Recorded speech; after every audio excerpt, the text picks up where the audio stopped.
It can turn deadly. Young people get into this, and the next thing you know, they're out killing people. What is the occult? Like, what makes something of the occult versus not of the occult? Well, that's not an easy question to answer. The word occult simply means hidden.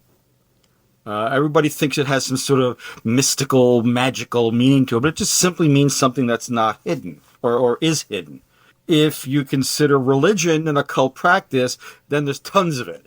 But most religions have sort of aspects to them, belief systems to them that we could call occult. They, of course, would get very upset if you say it's a cult. If I just say without any details, here's an organization that venerates a dead person who was killed and came back to life, and then we venerate all these other people who died, and we can talk to them, and if you talk to them in just the right way, they will then go to the great deity and will bring your ideas to the great deity.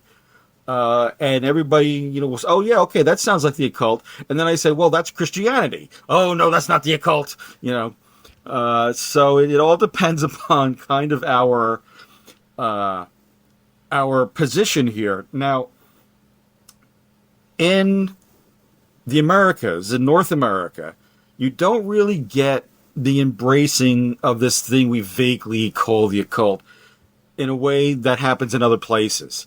The thing, the sort of occult practice that catches on first in what is then known as British North America is astrology. Astrology comes over with those early settlers, early immigrants. One of the things that it gets involved in back in Europe is medical astrology. You go to a doctor, the first thing they ask you is, what's your birthday? And then they cast your horoscope. And by casting your horoscope, this is a little convoluted, so you got to stick with me. By casting your horoscope, they can figure out what's wrong with you and how to fix it. And the fixing didn't involve like blood transfusions or anything like that. It involved figuring out the right crystal talisman to give you to wear, because illness was seen as something that came from the spheres, that is outside the earth. And these emanations came down to the earth and got into you, got into me, gets into everybody. And if you get bad emanations, that's what makes you sick. So the medical astrologer would try to figure out, what's your star sign, all that sort of thing. And you sort of do this sort of algorithm, as it were, and you come up with, bing, okay, you should be carrying a piece of turquoise. And that would, theoretically at least, prevent the bad emanations from reaching you. So you could block the bad emanations through the use of astrology, and conversely, you could bring in the good emanations to make you healthy and keep you healthy. And so that sort of thing continues to this day. I mean, crystal healing is still a thing. What would you say so we have astrology. What would you say is kind of the next big occult practice or idea or whatever you want to call it that kind of comes into society? I would argue that that's spiritualism. Spiritualism hits here in the U.S., the U.S. by now, in the 1840s. In Hydesville, New York, we can actually find a spot. This is where it begins. And with the Fox family, the Fox sisters. There's 3 Fox sisters, and they live in this tiny little house, Hydesville, New York, upstate New York. And the sisters live in a tiny little house with like one main floor, it was really just a big room, and then like an attic space. And the sisters live in the attic space. And the dad starts getting upset because in the middle of the night, he starts hearing these sort of like knocking on wood sounds. And he climbs up the ladder and he looks and they're asleep. So he goes back down next night, knocking wood sounds, climbs back. What's going on? Nothing. So finally, he confronts his daughters. Why are you making those banging sounds at night? You're keeping me and your mother up. We're not doing that. That's being done by Mr. Splitfoot. And so it turns out that they think they have contacted a spirit. Now, who might Mr. Splitfoot be? I have no idea. The devil. Oh, the guy, the cloven hooves, the cloven hooves. People start freaking out because, these wacky Hyde sisters, they're talking to the devil. Because eventually what happens is they say, well, Mr. Splitfoot talks to us by making rapping sounds. And we figured out how to make rapping sounds back to speak to him. And this spreads like wildfire. Local pastor comes over, and the Fox house is haunted. But they start getting followers. And people start saying, wait a minute, if you can do this, can you teach me how to do it? I want to contact my dead relative. And so they start saying, oh, yeah, okay, well, you just do this and you do that. And you work out a code system and you can talk to your dead relatives. And it becomes hugely popular. And eventually, years later, the Fox sisters will admit they were just making the whole thing up. They weren't actually talking to a spirit. But by then, it doesn't matter. The genie's out of the bottle. This becomes a huge thing. It's very popular throughout America. And you even get practitioners, mediums, that tour. They actually go on like a rock and roll band touring. And so these traveling seance people, mediums, start making tons of money. There's an example, a woman named Cora Scott Hatch, very attractive, very comely, and she starts doing this, and she is hugely popular because you take this ability to talk to spirits and stick it in a hot babe, and all bets are off. You have this spread of spiritualism, and one of the things that comes out of that is the Ouija board. Astrology and spiritualism, they're sort of the high-end occult practices. But then you have a lot of these little people running around, individual people who never get famous. We never know who they are, but they're running around doing occult things. In particular, stuff like divination and dowsing. Dowsing is another very popular in colonial America, early America. Dowsing is this idea that if you as an individual, if you are attuned to the spirit world, you can take a stick, and if you hold it in just the right way and you walk around, you can find water. You have witchcraft, which also is extremely difficult to define. You have witches. You don't have huge numbers of witches like supposedly there were in Europe. We do have the infamous witch trials, the witch craze of the 1700s going on up around Boston. But the issue there is, as far as we know, none of the people who were put on trial for witchcraft were actually witches. They weren't witches in the sense that, no, they weren't witches, or they weren't even claiming to be witches. Right. They weren't even claiming. So any sort of folk medicine, folk practice was automatically labeled witchcraft.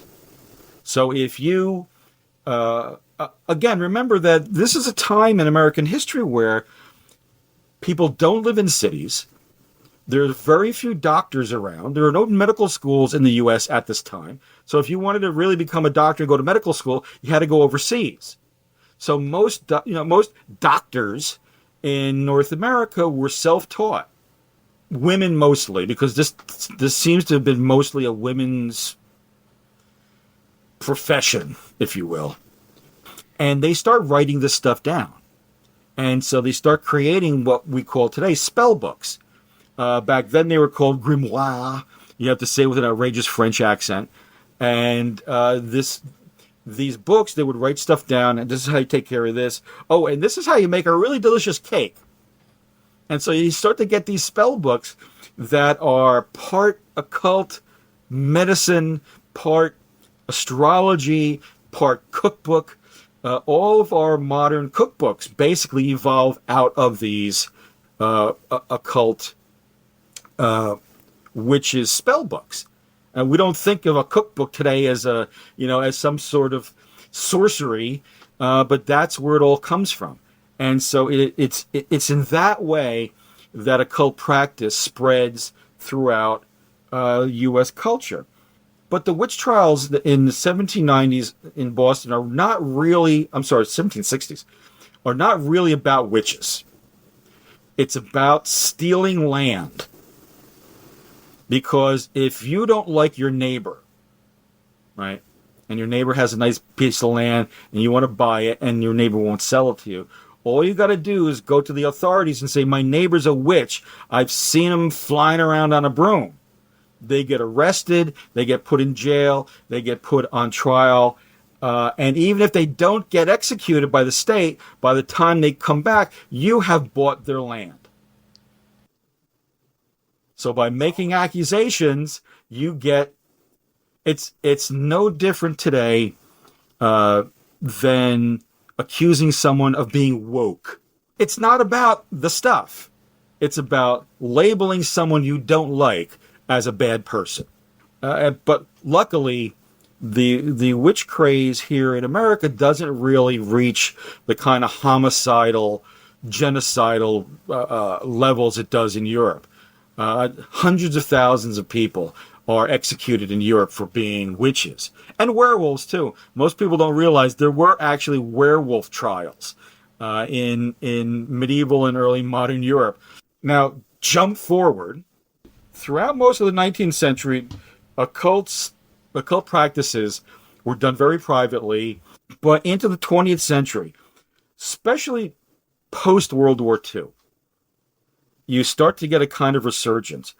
Particularly in California, you have Anton LaVey, who is the guy who creates the Church of Satan, the modern Church of Satan, and he's a great self-promoter, and he's in California, and this is the 1960s, and you have the love movement, and people are running around. They want to experiment with new things. Drug use is on the rise. And so he starts this thing that becomes very popular because people think, oh, excuse me, this is a way I can show rebellion. I'll be a Satan worshiper.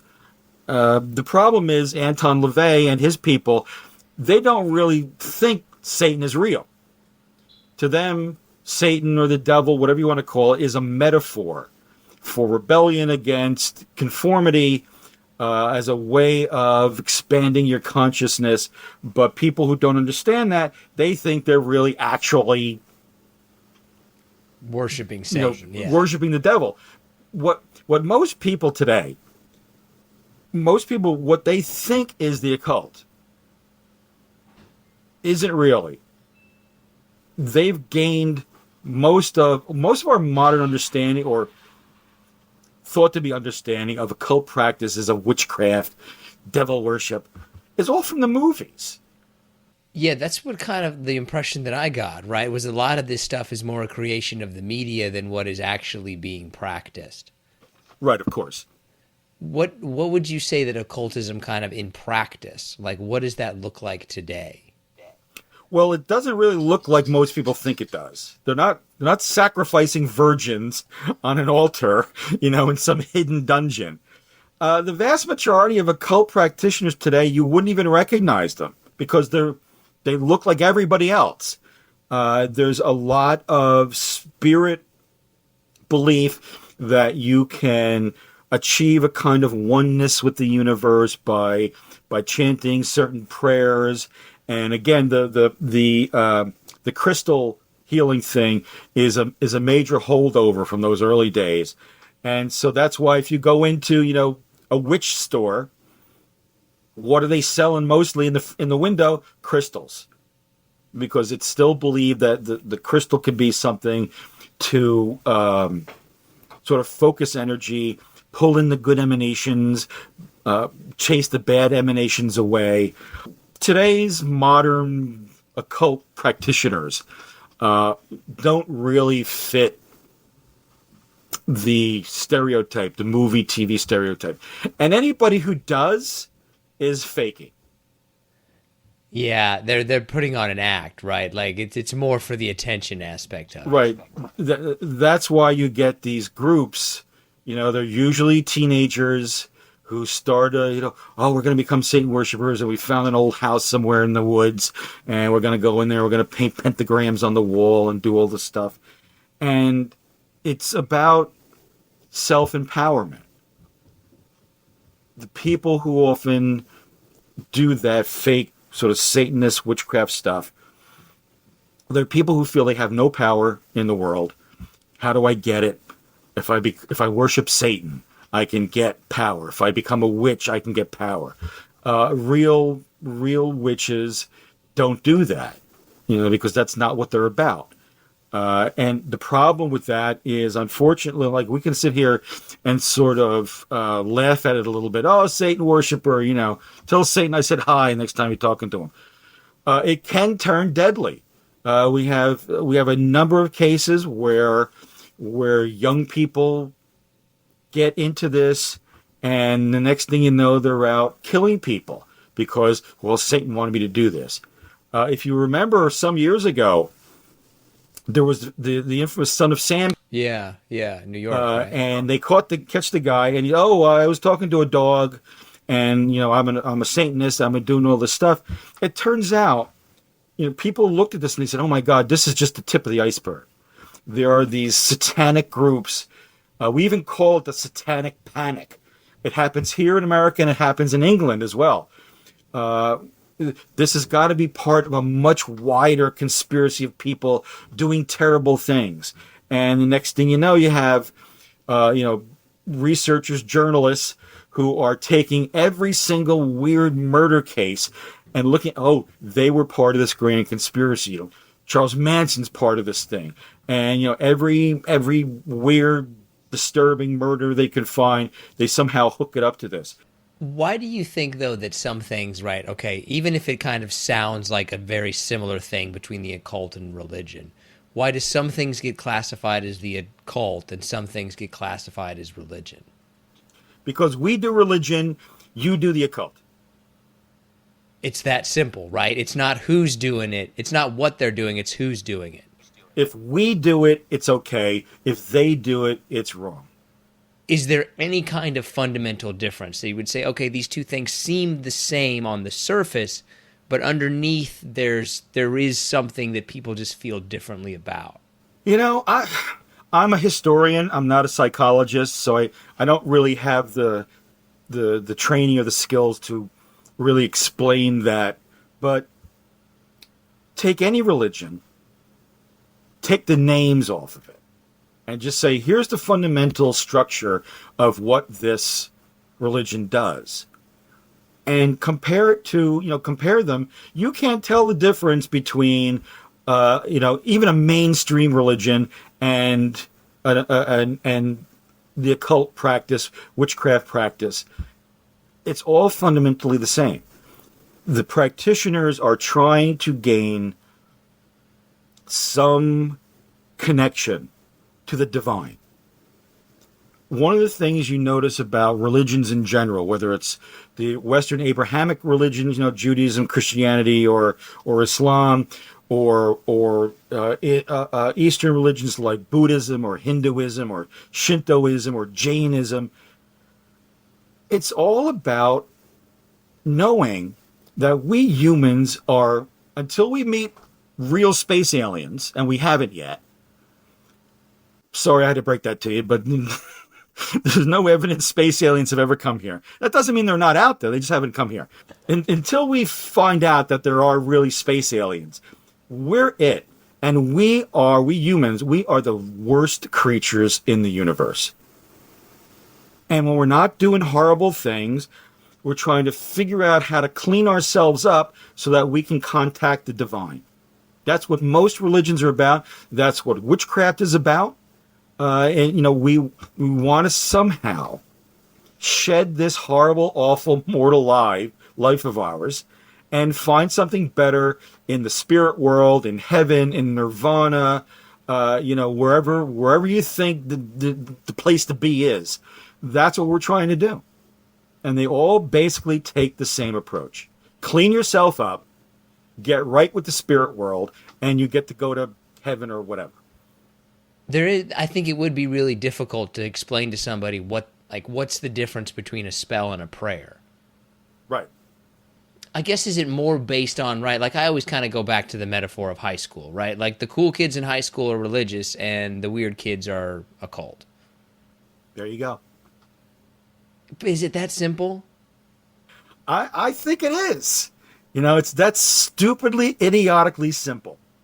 If 1 is the lowest and 10 is the highest, what do you think is like the influence of the occult on American society? Like, where would you put it on that scale? I'd say 5 or 6.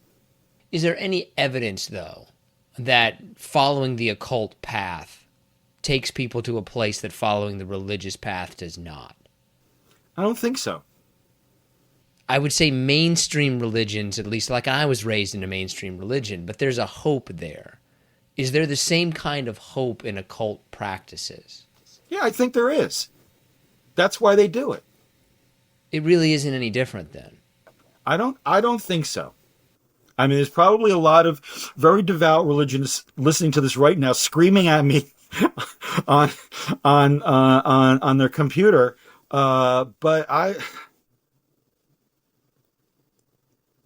I study this stuff for a living, and I teach this stuff for a living. And again, I would love to be able to say, look, don't worry. No matter what happens in this life, when you die, if you've been a good person, you'll get to go to this nice place, or you'll see these people that in your life that you loved, that you've lost, you'll be able to see them again. I have no evidence that happens. I wish it did. I would be so happy if when I die, I open my eyes and there's all these people. I would love for that to happen. The spiritualists called it Summerland. That's where all the spirits were. And you could go to Summerland because it was always nice. The weather was always nice. Yeah. Everybody was dressed in like bitchin' Victorian outfits, you know, and you could speak to Ben Franklin, or you could speak to George Washington, or you could speak to Siddhartha, or you could meet Jesus, and you'd have these sort of endless garden parties where you could sit. The weather was always wonderful, and everybody's in great outfits. It would be great that was a real thing. I just don't think there is. I hope that's what I would hope, right? Like, if something happens and whatever it is, it's like, I just hope whoever's like, you want to go again? Like, yeah, I'll go again. Let's try this. Well, you know, Hindus and Buddhists believe in reincarnation. Yeah, because they believe that you are so awful. You're such a filthy human being that you can't clean yourself up in just one lifetime. Why do we all... So you need multiple lifetimes. The Western Abrahamic religion, Judaism, Christianity, Islam, their thinking is very linear. You have a beginning, a middle, and an end, and that's it. If you can you get one shot at finding salvation. If you don't get it, you're done. But many polytheistic religions, like Hinduism or Buddhism, they recognize that human beings are awful, and you can't achieve this thing in one lifetime. And so you get a bunch of goes at it. What's the reason, though, that we always have to be awful? Like, are there any occult practices where, like, you know what, maybe we're not that bad? Well, that's a great philosophical issue. I can use the example in the Western experience. We have this thing that we call the Enlightenment. This period, sort of like the middle of the 1600s through about 1800 or so. And you get all these famous philosophers. All those guys they make you read in intro to philosophy in college. And you have these two guys. You have John Locke and you have Thomas Hobbes.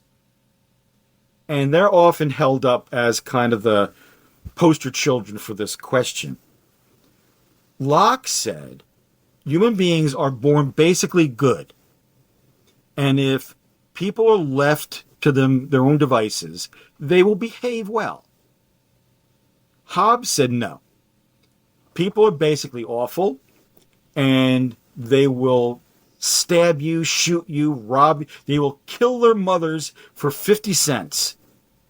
And so Locke said, well, we should have less government because people are adult enough to live their lives in a decent way. And Hobbes said, no, we have to have a Leviathan, a huge government that forces you to be good with the threat of punishment. Whether it's, Baal or Santa Lucia, and they will sort of fix me. They'll take my problems to a sort of a higher authority, and then everything will get... I don't see a difference between that. The idea is the same. The end game is the same. Why do you think then some people have such a harsh reaction to it, right? Like, you're doing what? They get you, right? Like, why do you think that there's such a reaction, even though these two concepts may be pretty similar? Because what I do is okay, what you do is wrong. Kind of looking back at some of the more, like, I guess, historical or societal or whatever kind of definitions you want to give on that one. Like, are there some occult ideas that have kind of crept into the mainstream? Like, you would say, like, oh, that's kind of an occult idea that is now more in the mainstream society. Well, astrology is the easy example of that. Spirit mediums are still everywhere. You can go to a spirit medium and they'll cast your horoscope. And has it crept into, like, government at all? Well, Ronald Reagan had a personal astrologer. Yeah, that's pretty high up there, right? When you got the president of the United States. You can't get much higher than president of the United States. And so if the president can believe in this, I'm willing to bet. I don't have any evidence. I can't say a name only because I don't know. But I would not be surprised if we find out that there's a number of current elected officials in our government who believe this stuff is real. Do you have some time for some listener submitted questions? Sure. Most unique occult concept, like, oh, that's an occult practice that is pretty different from anything else. I can't think of anything that's like really, the mainstream of Wicca, let's say, they do this, and then you have this little offshoot that does something very different. I can't think of anything like that. Is there anything even kind of close to it? We're like, oh, that's a little different. Yeah, and like I said before, most practices that the average person thinks, oh, that's a witchcraft thing, or that's a Satan thing, or whatever, aren't really a thing, because it comes out of they're all ideas invented for movies and TV. That leads us into the next question, like movie with the best movie or TV show with the best depiction of the occult, movie or TV show with the worst depiction. I might fall back on an old faithful and mention The Exorcist, but that's not. I'm not sure if that's really an occult movie, as it were, because the Catholic Church believes that people can get taken over by evil spirits. But I don't think there's really. Maybe the viewers would know this better. I don't think there's really a movie or a TV show that a practicing witch would look at and say, wow, that's really like what I do. And I think that's because the reality is most witchcraft is kind of boring. This one just, I don't know if this is a thing. Like, it just says, what's up with the dollar bill? You hate this question, right? You hate this question so much. Oh, it makes me crazy the minute I hear the name Freemason or Illuminati. I just want to kill the person who's asking me the question. Oh man, the founding fathers, man, they were all Masons, man. They were in the Illuminati, man. The Illuminati controls the world. the reason why this is a pet peeve for me. The reason why Ben Franklin and George Washington and Thomas Jefferson and all those guys, all the guys we call the founding fathers, the reason they were Freemasons is because when modern masonry is put together, because people are always trying to connect this somehow to ancient Egypt, but modern masonry begins as a reaction against monarchy and against government repression. Because remember, until the U.S. is created, every country in the world is some kind of monarchy. And the people who start Freemasonry or the Illuminati, and the reason why they start as secret societies is because let's say, if you're in early modern France and you have a monarchy that is using the police, using the military to crack down on anybody who gets even a whiff of anti-monarchy, they send the troops in. So you're not going to want to discuss this stuff out in the open. You want to discuss it with like-minded people who you know won't rat you out to the authorities. And so both the Masons and the Illuminati start as these kind of pro-democracy, pro-freedom organizations that we have to keep it secret, but while it's secret, we're going to work to try to put together political structures that will help us get rid of the monarchy and bring in freedom and democracy and all those things we like. That's why that's why the founding fathers are all into this. Because what's the American Revolution is all about? Is about kicking out the British Empire, kicking out the monarchy. And so you wouldn't say that out loud in the open because you would never know who's listening. And so they create these things as secret societies. And the dollar bill, the dollar bill we know and love today, is a modern institution.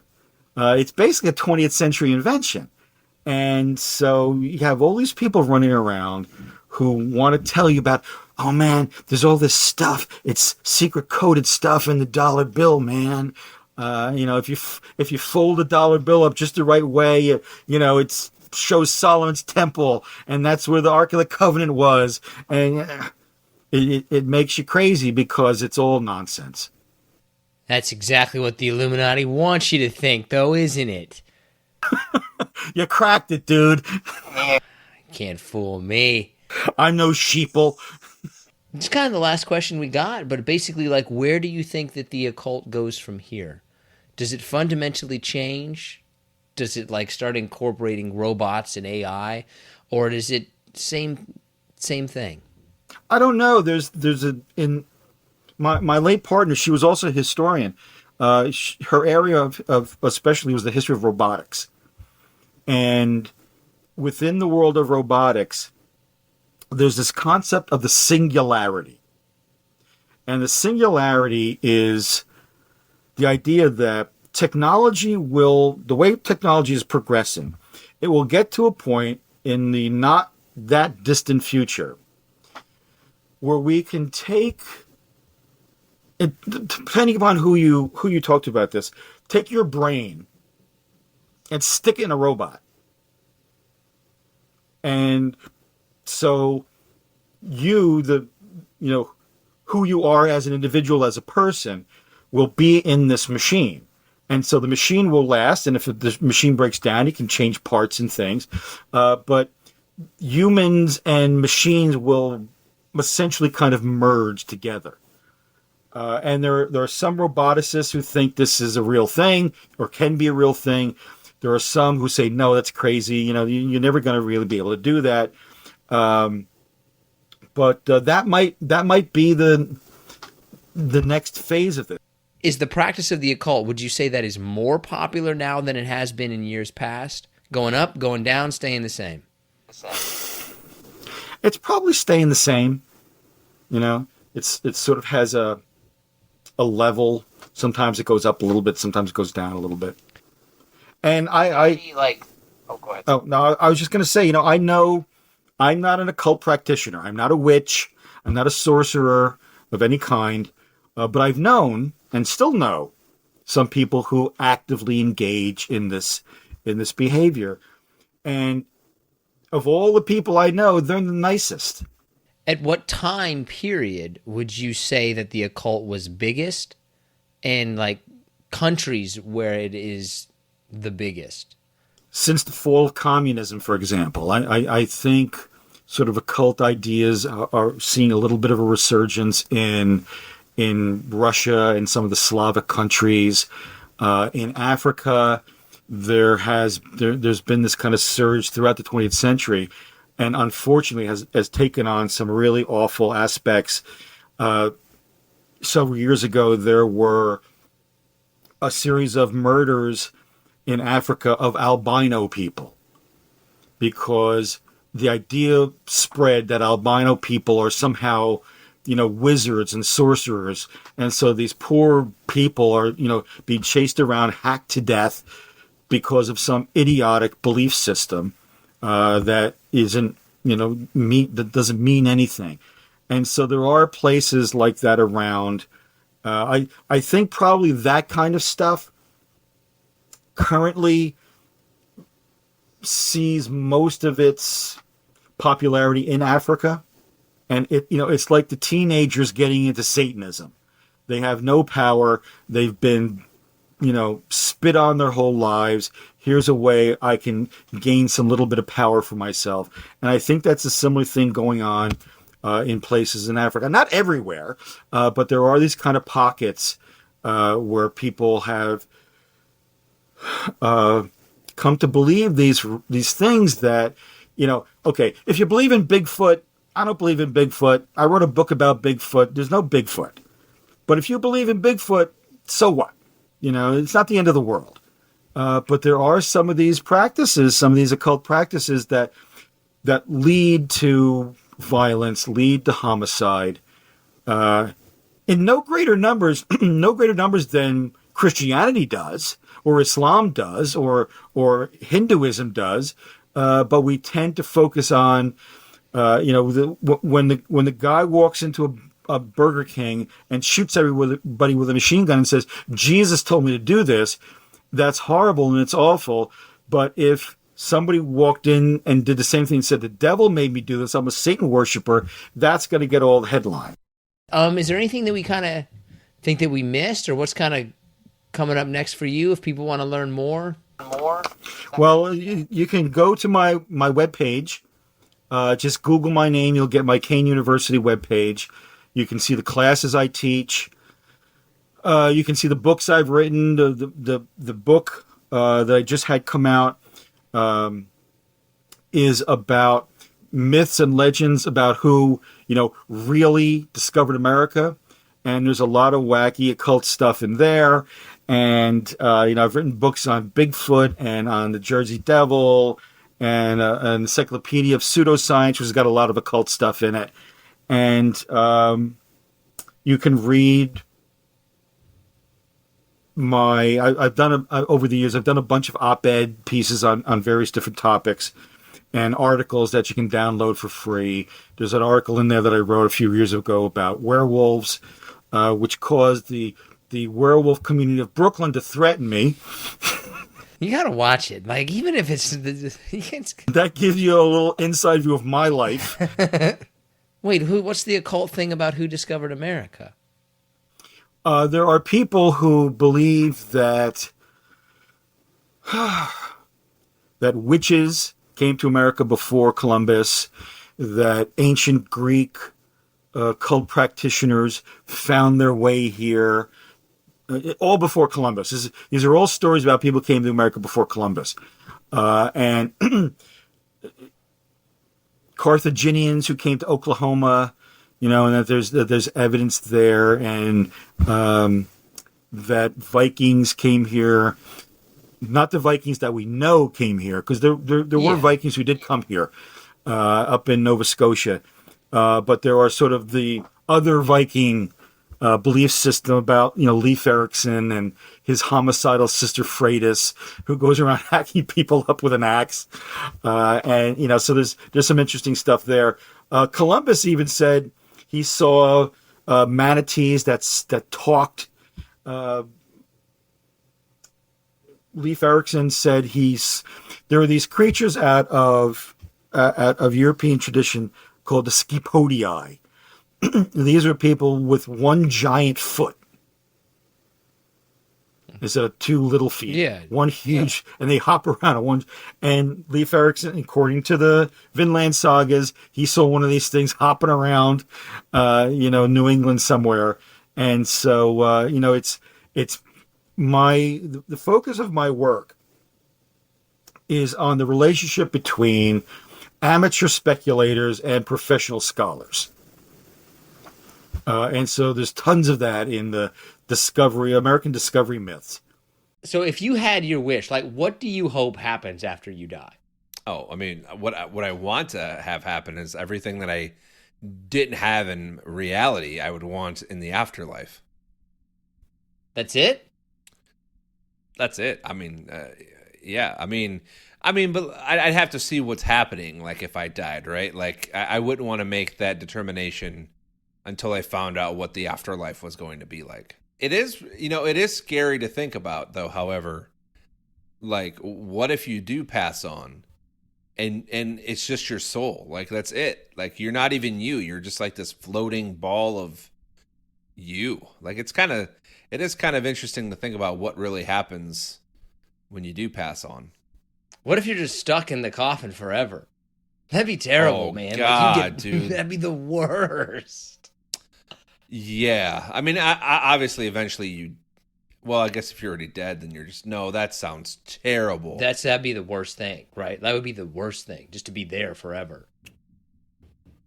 Yeah. I forever, for whatever reason, I just immediately started just wanting to eat fruit now and go work out tonight. So thank you. Yeah, you got to delay that as long as possible. Right. But I'm also, I try to be a realist, and there probably isn't anything when you pass on, right? There's probably not a whole lot.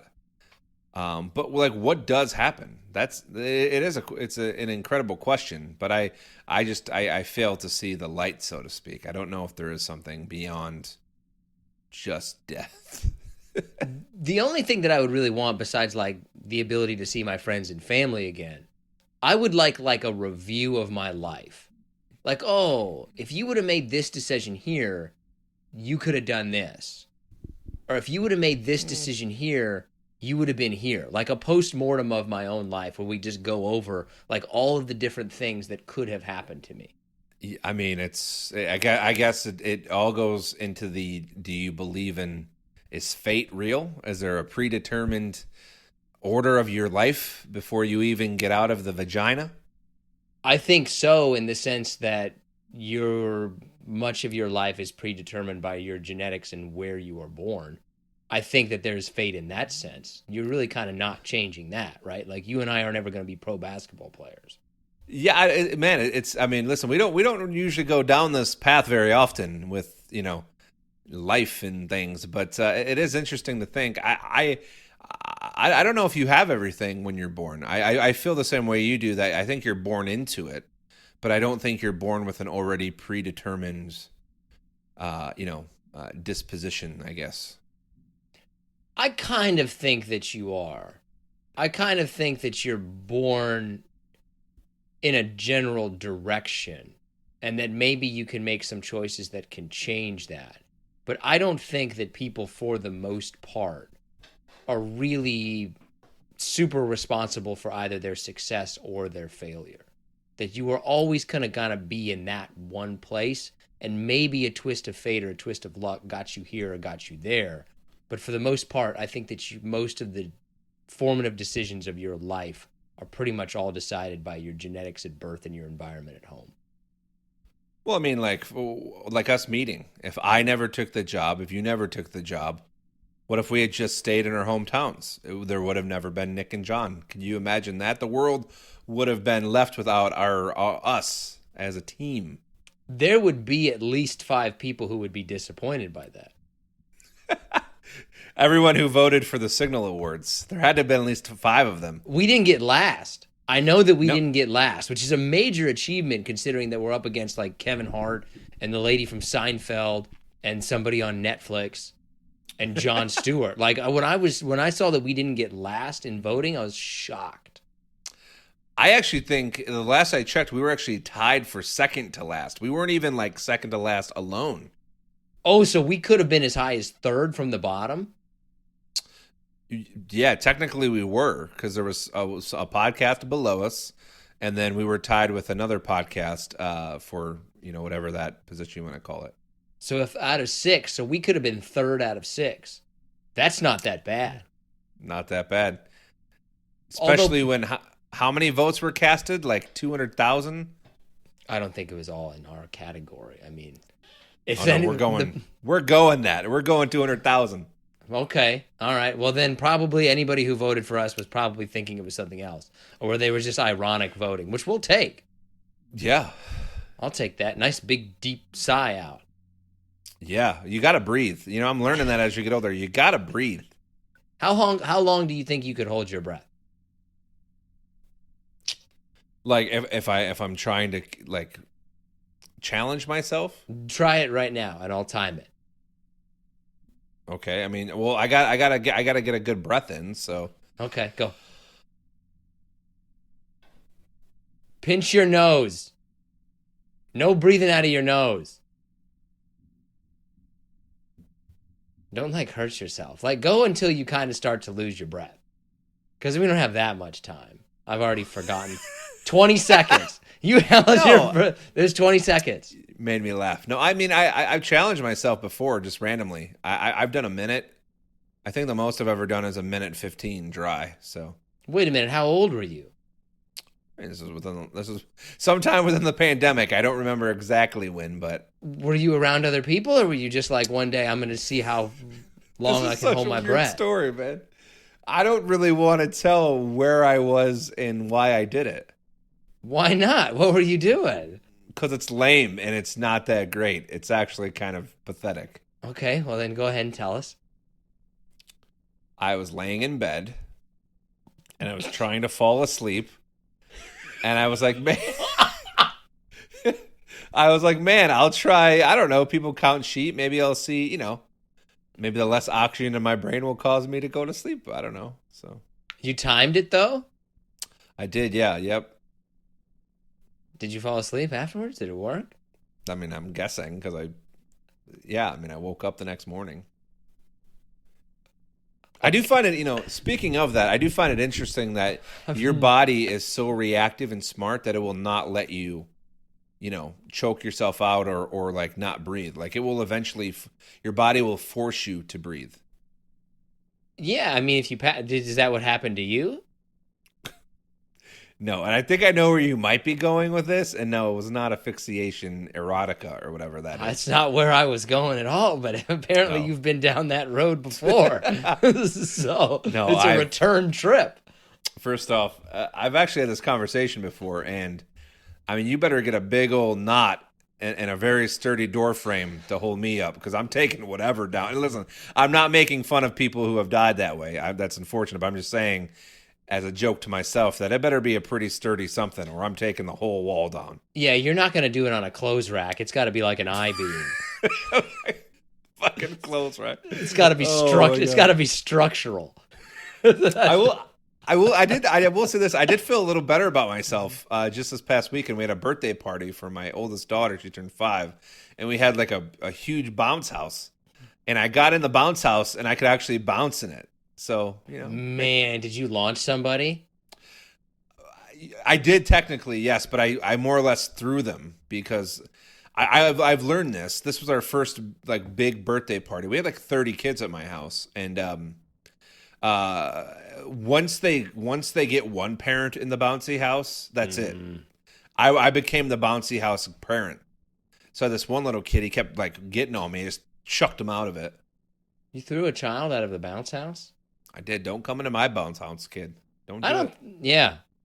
My father has been known to throw children.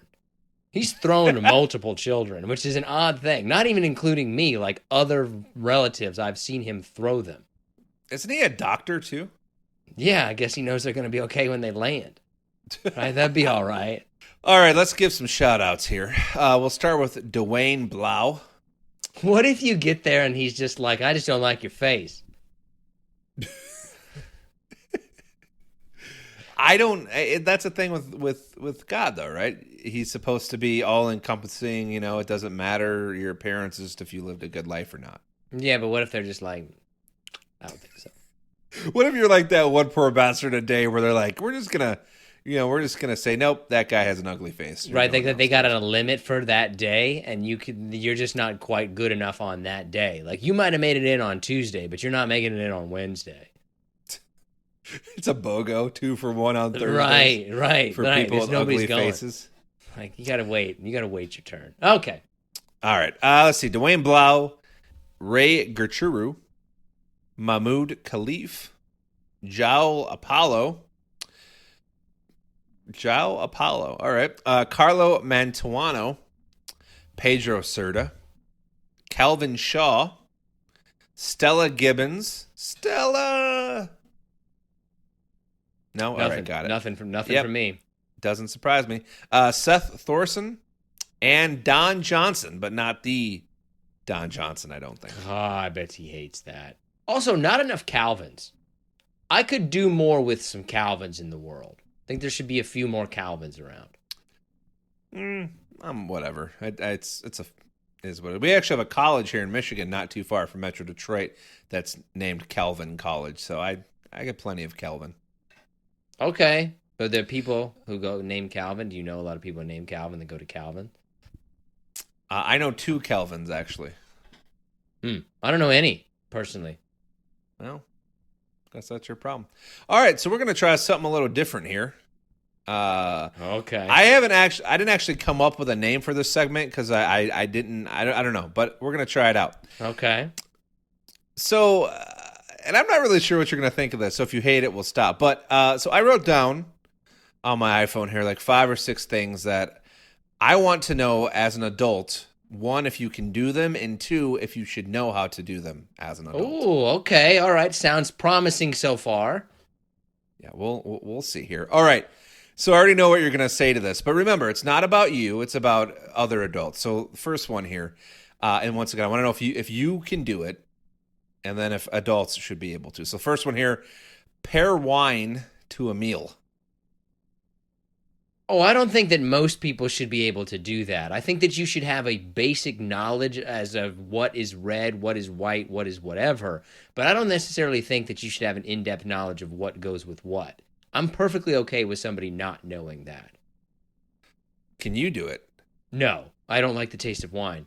Every time I've ever had wine, it's been disgusting to me. Truly disgusting to me. I can't stand the taste of it. Not man. like I don't like it. Like, no, I don't want any of that. Okay, all right. Sober October. You're in full swing, I guess. Stupid name. Oh, did you wait? Right. Did you wait for a laugh and you didn't get it? Is that what happened? Well, I was waiting for you to either shit on it or say, like, that's a good joke. But you didn't do either, so... I just left you completely hanging, and you had nowhere to do, nothing to do. Yeah. Okay. Listen, if you're doing Sober October, good on you. I am not. All right, second one here. Be able to change attire. Yeah, if you're a guy, you should probably be able to change a tire. It's one of those things that's really actually not very difficult, but you need to be able to change a tire. I would almost argue, like, men definitely, you should be able to kind of step in that, at least for your reputation, but I think everybody should be able to change a tire. It's something you kind of need to know how to do. Okay. Can you do it? Yeah. Okay. All right. I actually believe that. And I probably wouldn't have believed it 6 years ago. No, I have no mechanical ability or any kind of DIY ability, but I can change a tire. All right, the third one here. Tie a tie. Yeah, I can do that. But I worked in a career where you had to wear a tie for some part of the day, pretty much every day. I don't think that that's essential anymore. So you don't think adults nowadays should know how to tie a tie? I think that that's something that you should know how to, just in case. You don't want to be a 45-year-old man coming up and being like, hey, can you help me tie this tie? Like, you need to be able to do that. All right, number 4, brew coffee. No, I don't even know what that is. What is brew coffee? What does that mean? Like, make your own coffee, or just like put it in and start it? Do you know how to operate a coffee machine? I don't like coffee. To me is like wine. I can't stand the taste of it. So I don't know how to operate a coffee machine at all. If somebody asked me, "Hey, can you make the coffee?" Like, I can't actually. Okay, all right. I don't know what to say to that other than there's another person in my life that I asked to make coffee and they also didn't know how to do it. So it doesn't surprise me. But do they drink coffee? Yes, not regularly, but yes. Okay, how often do they drink coffee? Probably once a week. I mean, enough to know how to operate it. Yeah, if you drink coffee once a week or even once a month, you should know how to make a coffee. All right. It's not that hard, right? Like, you take the thing out and you put the thing in and you press start. Like, this isn't rocket science. I mean, it sounds like you already know how to do it. So there you go. It doesn't seem like it'd be that difficult. Like, if somebody asked me, "Hey, we really need you to make the coffee. I'm going to perform surgery on this dying person. Can you make coffee?" Like, I'll figure it out. I think you could. All right. Let's see here. Swim. Yeah, you need to be able to know how to swim. I think that everybody needs to be able to know how to swim. I know there's some people, I've met a couple adults who didn't know how to swim, but you should be able to do it. And even as an adult, like, I don't understand that concept of that. Like, you're an adult. You couldn't learn how to swim in 5 minutes? Like, move your arms like this. That's the thing. As an adult, haven't you moved your arms in every possible way by the time that you are an adult? Like, what movement of your arms would be so unusual to you as an adult that you wouldn't be able to figure it out? Like, move them in a circle. Like, oh, I've never done that. I've only gone forwards and out. Like, you should be able to teach an adult to swim in 5 minutes. This warms my heart because I don't know why, but this segment I think is going well. So thank you for that. I'm upset about the fact that you need to know how to swim. I've always had a huge fear about people around water. I don't like people around water who don't know how to swim. You got to know what you're doing. You don't get a second chance with water. So, you don't. So a sub question, just because I'm curious. At what point do you feel uncomfortable when you're swimming? Is it would you feel comfortable jumping off a boat in the middle of a lake? Is it in the ocean, or are you comfortable wherever you're swimming? Like, totally comfortable in my ability to swim? Yeah, like if you were to, I don't know, if like I said, if you were to jump in the middle of a lake, do you feel confident that you could tread water and swim to, say, a boat or something? Depends. If the water's not really cold, yeah. That's the other thing. For people who don't know, you don't fuck around with cold water. Because you ever get in like a cold shower or something like that, your body like will immediately take a breath. Like, you know when something's really cold, you get that water on you? Sure. Well, if you jump into cold water, you do that, and then your lungs fill up with water, and then you die. Don't fuck around with, don't mess with water, man. All right, well, I'm going to end it here on something that's a little lighter, I think. Parallel parking. You should be able to do that. I live in a big city. I live in Seattle, I should say. Seattle is kind of a big city. You need to be able to parallel park. I probably do it 3 times a month. I think that you should be able to. I think that you should be able to do it. I don't think that you necessarily have to be good at it, but you need to understand the concept of it. Is it more stressful to parallel park or navigate a grocery store parking lot to park? Oh, well, I would almost rather parallel park on a street than have to like kind of squeeze in an underground parking garage. I don't like parking in parking garages because they've made that like that's a pretty close fit now. Yeah, I mean, a decade ago it was close enough. And then if you're a bigger person, you're for sure dinging the car next to you. Well, cars are getting bigger, bro. It's not even fair. Not even fair. I think you should be able to parallel park. However, I feel like EVs and not necessarily EVs, but these cars that have these systems that do it for you are going to take that away from the next generation. Do you think that in the next 50 years we're going to be complete idiots because computers will do everything for us?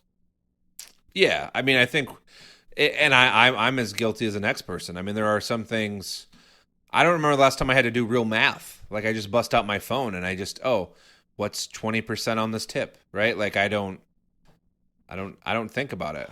I don't think it's a problem if people can't do math, but I think that you'd have to learn how to think.